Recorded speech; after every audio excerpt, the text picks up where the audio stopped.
DJ DJ DJ DJ कभी राजा कभी राजा कभी राजा कभी राजा बेलो बेलो बेलो बेलो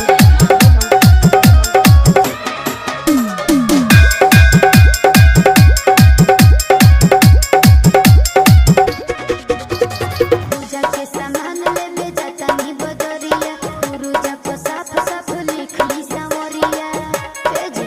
सुन तनी अरे अब तक पूजा के सामान लेवे जाता नी बदरिया गुरुजा को साफ साफ लिख ली सावरिया अच्छे करो तनी बोली ना काची लिखनी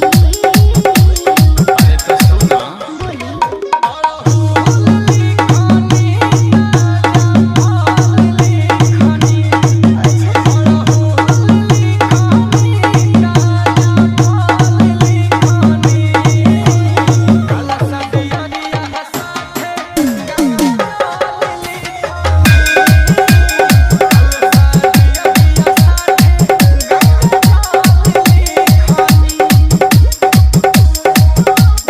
डीजे डीजे डीजे कभी राजा बेलो बेलो बेलो रुइया के साथ लिया भूख अवध कोती छोड़ी हो ना एको समनना सुन हमर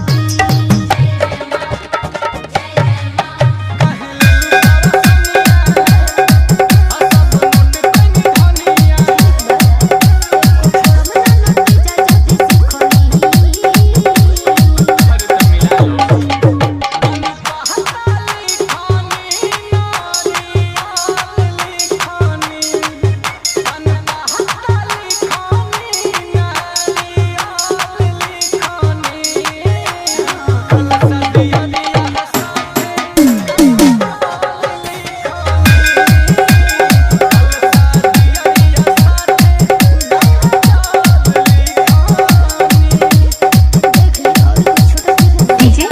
डीजे डीजे कभी राजा बेलो बेलो बेलो बेलो गंभीरपुर बाजार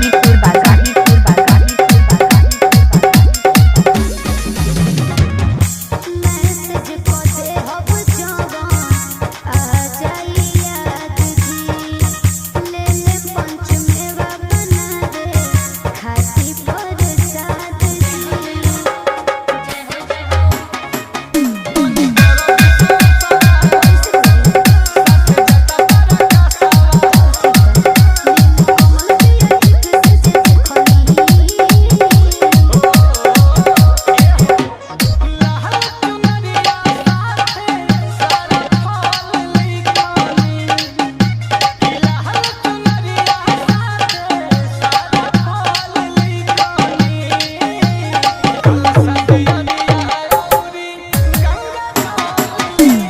डीजे डीजे कभी राजा बेलो बेलो बेलो बेलो गंभीरपुर बाजार आजमगढ़।